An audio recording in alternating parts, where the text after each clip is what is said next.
రాజనగర్. మా భర్త పేరు సునీల్. Serious matter. నీకేమైంది అసలు? ఎట్లా తెలిసింది నీకు? జ్వరం వచ్చింది. జ్వరం వచ్చిన తర్వాత కాళ్ళు వాపులు వచ్చినాయి, ముఖం వాపులు వచ్చింది, కడుపు ఉబ్బిపోయింది, ఆయాసం వచ్చింది. తర్వాత లోకల్ డాక్టర్ కాడ తీసుకెళ్ళాడు, చూపించాడు, టెస్ట్ చేసి స్కానింగ్ చేసాడు. తర్వాత కిడ్నీ ఇన్ఫెక్షన్ వచ్చింది. నల్గొండ రాష్ట్రం నల్గొండ డాక్టర్ కాడికి వెళ్ళాం. 5 రోజులు వచ్చుకుంటూ అక్కడే నువ్వు లేదు, పట్టించుకోలేదు. మళ్ళీ పట్టించుకోలేదు. మళ్ళీ వచ్చాం. వచ్చి దేవరకొండలో డయాలసిస్ పెట్టుకుంటే తగ్గట్లేదు. తగ్గకుంటే మళ్ళీ లోకల్ డాక్టర్ కాడికి వెళ్తే హైదరాబాద్ రాష్ట్రం యశోద హాస్పిటల్లో ఉందని చెప్పారు. అక్కడికి వెళ్తే సార్ చూసింది, ఈ వయసులో కిడ్నీ ప్రాబ్లం ఎట్లా వస్తుంది, ముఖ పరీక్ష చేయాలి కంపల్సరీ అన్నాడు. సరే సార్ అన్న చేసినాక ఏం కాదు, మందులు తగ్గుదని అందరు రాష్ట్రం తగ్గిపోయింది. ఒకవేళ నీకు ఆ ప్రాబ్లం ఉంటే రోజు వారానికి నెలకొస్తారా? వారానికి 3 సార్లు వచ్చేది, అది తగ్గించినట్టు చెప్పాలి. అంటే ఒకవేళ ఇదే పరిస్థితి ఉంటే ఇక్కడ వారానికి 3 సార్లు డయాలసిస్ పెట్టేది. అక్కడికి వెళ్ళినాక చిన్న పిల్లలు చిన్న పిల్లలు అక్కడికి వెళ్ళండి, ఆ సార్ చూస్తారని ఇక్కడ ఉన్న సార్ చెప్పాడు. అక్కడికి వెళ్తే సార్ చూసి మందులు మెషిన్ రాశాను, తగ్గిపోయింది. నా పనులు నేనే చేసుకుంటాను, బరువు కూడా వస్తాను, అన్ని పనులు చేసుకుంటాను. నా జాయినారు కొండమల్లపల్లి మండలం. ఫస్ట్ నాకు ఏమైందో తెలియదు. ఫస్ట్ మా భార్యకు కాలు వాయడం, ముఖం వాయడం, కడుపు వాయడం ఇట్లా అనిపిస్తే నేను లోకల్ డాక్టర్ కాడికి పోయినా. టెస్టులు చేపిస్తే కిడ్నీ ఇన్ఫెక్షన్ ఉంది, క్రియాటిన్ పెరిగింది. లోకల్ డాక్టర్ పోతే క్రియాటిన్ పెరిగింది, నల్గొండ జరిగిపో అని చెప్పారు. నల్గొండ పోతే వాళ్ళు 5-6 ఉన్నది, 9:30-10 చేసారు. వెంబడే డయాలసిస్ పైప్ పెట్టుకోరి, డయాలసిస్ చేసుకోరి అని చెప్తే నేను 5 పెట్టించిన. 5 పెట్టగానే 2 పాయింట్లకు పోయింది. 2 పాయింట్లకు పోయినాక అట్టనే మళ్ళీ ఇంకో 4 పెట్టించిన. 4 పెట్టించినాక మళ్ళీ అది 4-5 అయింది. తగ్గట్లేదని మళ్ళీ లోకల్ డాక్టర్ కాడికి పోతే వాళ్ళు ఇక్కడ పంపించారు. ఇప్పుడు తినకుండా కండిషన్లో ఇవి ఆల్రెడీ వాళ్ళు చెప్పిన దాని ప్రకారం 9 సార్లు డయాలసిస్ అయిన తర్వాత కూడా క్యూర్ అయింది.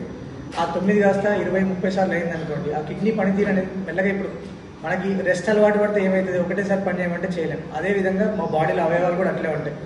ఇప్పుడు కిడ్నీ కంప్లీట్గా ఖరాబ్ అవ్వకుండా ఎప్పటికీ డయాలసిస్ మీద పెడితే ఏమవుతుందంటే కొంచెం రికవర్ అవ్వాల్సిన ఛాన్స్ ఉన్న కిడ్నీ కూడా రికవర్ అవ్వదు, కంప్లీట్గా 0 అయిపోతుంది. సో అట్లాంటి వాళ్ళు ఎప్పటికీ డయాలసిస్ అవ్వదు. సో వీలైనంత తొందరగా వాళ్ళని ఎవాల్యుయేషన్ పంపించడం, ముఖ్యంగా యంగ్ పేషెంట్స్ 50 ఏళ్ళు 40 ఏళ్ళ లోపల ఉన్న పేషెంట్స్, కిడ్నీ ప్రాబ్లమ్స్ వచ్చిన వాళ్ళకి, అది దీర్ఘకాలిక సమస్యలు, షుగర్ బీపీ లేకుండా వచ్చిన వాళ్ళకి ఎవాల్యుయేషన్ అనేది కంపల్సరీ అవసరం. స్కాన్ చేసి చూసుకొని కిడ్నీలు ఎట్లున్నాయి, ఒకవేళ కిడ్నీలు మంచిగా ఉంటే ముక్క పరీక్ష, లేదా ఏమన్నా వాతం లాంటిది ఏమైనా ఉందా, రక్తనాళాల వాతం కానీ, కిడ్నీలో ఫిల్టరేషన్ యూనిట్స్కి వచ్చే వాతం కానీ అట్లాంటిది ఏమైనా ఉందా గుర్తుపట్టుకొని ట్రీట్మెంట్ చేసుకుంటే చాలామంది 90-95% రికవర్ అయిపోతారు. వాళ్ళకి డయాలసిస్ అవసరం పడదు. సో ఈ అవేర్నెస్ అనేది జనాల్లో అవసరం, ప్లస్ లోకల్గా జనరల్ ఫిజిషియన్స్ కానీ జనరల్ ప్రాక్టీషనర్స్ కూడా అవసరం. ఆమె అదృష్టం చంద్రశేఖర్ సార్ దగ్గరికి వెళ్ళడం. సార్ నేను ఫ్రీక్వెంట్గా దేవరకొండ వస్తుంటే నాకు దేవరకొండలో అందరు ఫిజిషియన్స్ తెలుసు. సో వాళ్ళు సార్ డైరెక్ట్గా కాల్ చేయడం, ఓవర్ నైట్ అంటే ముందు రోజు సార్ దగ్గరికి వచ్చారు, నెక్స్ట్ డే నా దగ్గరికి వచ్చింది, నెక్స్ట్ డే బయాప్సీ చేసుకుంది, వెళ్ళిపోయింది. ఒకటే రోజు అడ్మిషన్. మళ్ళీ దాని తర్వాత మేము అడ్మిట్ చేయలేదు, డయాలసిస్ చేయలేదు, రికవర్ అయిపోయింది. వారం రోజుల తర్వాత వస్తే డయాలసిస్ పైప్ తీయించేసినాం, మెల్లమెల్లగా రికవర్ అయిపోయింది. ఇప్పుడు మంచిగా వెళ్తాం. ఇలా తినొక్కతే కాదు, ఈ 2-3 నెలల్లోనే 10-12 మంది 30-40 ఏళ్ళ లోపల ఉన్న యువకులు కానీ రికవర్ అయిన వాళ్ళు ఉన్నారు. ఉమ్మడి నల్గొండ జిల్లా నుండి 5-6 మంది ఉన్నారు అన్నమాట. నేను నల్గొండ జిల్లా వాసినే. అండ్ నా ప్రైమరీ స్కూలింగ్ కూడా ఇక్కడ సెయింట్ మేరీస్లోనే జరిగింది. అలాంటిది ఇక్కడ దేవరకొండ ప్రజలకు సేవ చేయడం కానీ, వాళ్ళకి చికిత్స చేయడం కానీ నాకు చాలా ఆనందాన్ని ఇస్తుంది. చాలామంది పేషెంట్స్ నాకు వచ్చే మెజారిటీ ఆఫ్ ద పేషెంట్స్ ఉమ్మడి నల్గొండ జిల్లా నుండి వస్తుంటారు. ముఖ్యంగా ఈరోజు ఈ కేసు గురించి ప్రెస్ మీట్ పెట్టడానికి కారణం, ఒకప్పుడు మనం చూసుకున్నట్లయితే దీర్ఘకాలిక కిడ్నీ సమస్యలు అనేది పెద్ద వయసులోనే వచ్చేది. అంటే 40 ఏళ్ళు 50 ఏళ్ళు దాటిన తర్వాత కానీ దీర్ఘకాలిక వ్యాధులు, షుగర్ బీపీ పెరగకపోవడం వల్ల చిన్న కాలంలోనే కిడ్నీ సమస్యల బారిన పడుతున్నారు. ఆ కిడ్నీ సమస్యలు బారిన పడే వాళ్ళకి చిన్న కాలంలోనే స్టార్ట్ అవుతున్నాయని ఇప్పటికే చాలా మందికి అవగాహన ఉంది. కానీ ఒక అపోహ ఏంటంటే చాలామంది పేషెంట్స్ డయాలసిస్ స్టార్ట్ చేసిన తర్వాత జీవితాంతం నాకు డయాలసిసే రూపం, ఇంకేమీ ట్రీట్మెంట్ లేదు, లేదా కిడ్నీ మార్పిడే నాకు ఇంకా అవసరం, రికవర్ ఎప్పటికీ అవ్వను అని దానికి వెంటనే ట్రీట్మెంట్ స్టార్ట్ చేయడం జరిగింది. క్రమేణా తన క్రియాటిన్ తగ్గుకుంటూ వచ్చింది. మా దగ్గరకు వచ్చిన తర్వాత ఇంకెప్పుడు డయాలసిస్ చేయలేదు, ఇంకా దాని తర్వాత అవసరం పడలేదు. క్రమేణా మూత్రం ఇంప్రూవ్ అయింది, వాపులు తగ్గిపోయినాయి, క్రియాటిన్ కూడా తగ్గుకుంటూ వచ్చింది. తనకి ఇప్పుడు ముక్క పరీక్ష చేసి కూడా దగ్గర దగ్గర 6 వారాలు అవుతుంది. ఇప్పుడు క్రియాటిన్ మొన్న తన దగ్గరకు వచ్చినప్పుడు క్రియాటిన్ వచ్చేసి 2, 8 నుండి 2కి వచ్చింది.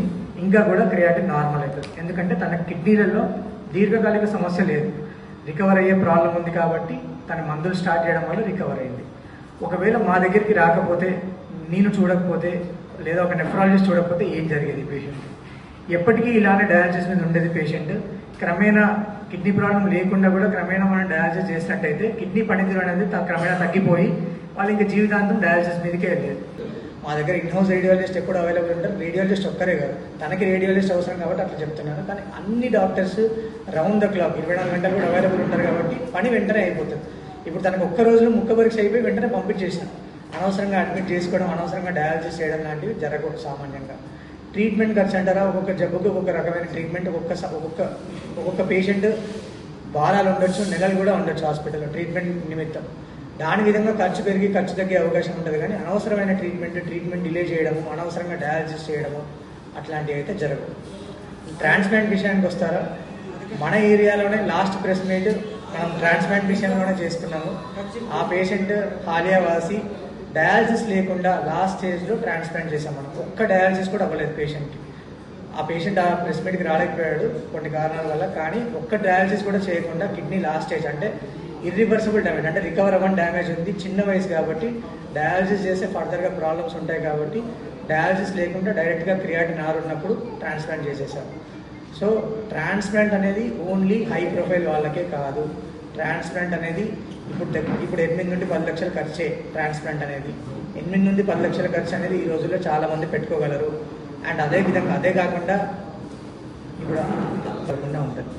అంతేకాకుండా ఈ మెయిన్గా సమ్మర్ దృష్టిలో పెట్టుకొని చాలామంది యువకులు ముఖ్యంగా కల్తీ కళ్ళు తాగి, లేదా మద్యం ఎక్కువగా సేవించి, లేదా కల్తీ ఆహారం తిని చాలామంది కూడా మోషన్స్ బారిన పడి, లేదా హీట్ స్ట్రోక్ బారిన పడి కిడ్నీ ఎఫెక్ట్ చేసుకొని వస్తున్నారు. క్రియాటిన్ 7, 8, కొంతమందికి 15, 16 క్రియాటిన్ కూడా చూశాను ఈ 2 నెలల్లో.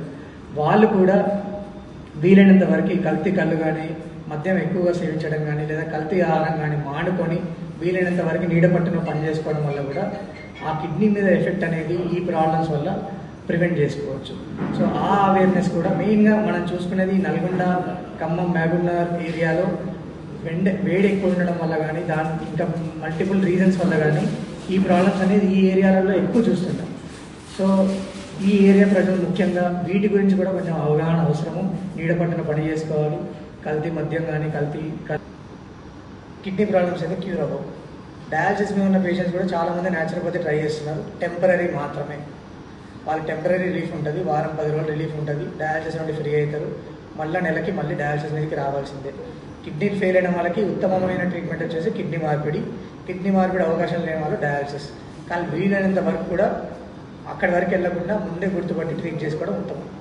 కిడ్నీ ఎందుకంటే చాలా ముఖ్యమైన అవయవం కాబట్టి, ఇప్పుడు హార్ట్, బ్రెయిన్ ఎట్లనో కిడ్నీలు అంత ముఖ్యమైన అవయవాలు కాబట్టి వాటిని ప్రివెంట్ చేసుకోవడం అవసరం.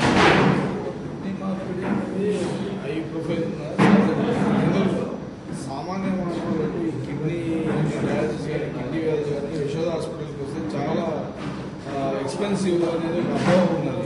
దాని మీద మీరు ఏం చెప్పాలి? హాస్పిటల్ మీద ప్రజలకున్న భ్రమ ఏంటంటే దాంట్లో కూడా డబ్బులు విపరీతంగా ఖర్చు అవుతాయి. కాబట్టి మీకు నిన్న కూడా రీసెంట్గా ఒక 4 days క్రితం కూడా మీకు దాదాపు ఒక ముంబై పేషెంట్కు అనవసరమైన స్పైనల్ కార్డ్ ఆపరేషన్ చేసి డయాలసిస్ నుండి రికవర్ అయ్యి కిడ్నీలు కూడా రికవర్ అవుతాయి. ఇప్పుడు మా పేషెంట్ పద్మ వాళ్ళ హస్బెండ్ మాట్లాడతారు. తనకి ఎలాంటి దీర్ఘకాలిక సమస్యలు లేవు, కానీ ఒక రెండు నెలల ముందు చిన్నపాటి జ్వరం రావడం, తర్వాత ఒళ్ళంతా ముందుకు కాలు వాయడం, తర్వాత మొహం వాయడం, తర్వాత మూత్రం తగ్గిపోవడం లాంటివి జరిగింది. దగ్గరలో ఉన్న ఇక్కడ లోకల్గా ఉన్న హాస్పిటల్లో చూసుకుంటే ఆమె క్రియాటిన్ పెరిగిపోయి క్రమేణా పెరిగి 7, 8 వరకు వెళ్ళడం జరిగింది. సో ఆమెకి వెంటనే డయాలసిస్ స్టార్ట్ చేశారు. అది కరెక్ట్ పద్ధతి. క్రియాటిన్ 8-9 ఉన్నప్పుడు, వాపులు ఉన్నప్పుడు, ఆయాసం ఉన్నప్పుడు డయాలసిస్ చేయడం అనేది మంచిదే. కానీ వాళ్ళకి వెళ్ళిన అపోహ కానీ, వాళ్ళకి ఇచ్చిన ఇన్ఫర్మేషన్ కానీ ఇంకెప్పటికీ డయాలసిసే మార్గం, వేరే ఆప్షన్ లేదు అన్నట్టు వాళ్ళకి వెళ్ళింది. కానీ వాళ్ళ అదృష్టవశాత్తు ఇక్కడ లోకల్గా ఇంకొక ఫిజిషియన్ని కలవడం వల్ల ఫిజిషియన్ నా దగ్గరికి పంపించడం జరిగింది. మా దగ్గరికి వచ్చిన తర్వాత వెంటనే అన్ని టెస్టులు చేసి ఎవాల్యుయేట్ చేస్తే తన కిడ్నీలు బాగానే ఉంది, కిడ్నీలు ఖరాబ్ కాలేదు. కానీ కిడ్నీ లోపల ఏదో చిన్నపాటి వాతమో లేదో ఇన్ఫెక్షన్ వల్ల కిడ్నీలు ఎఫెక్ట్ అవ్వడం వల్ల క్రియాటిన్ పెరగడం అనేది నిర్ధారించడం అయింది. సో వెంటనే మనం కిడ్నీ ముక్క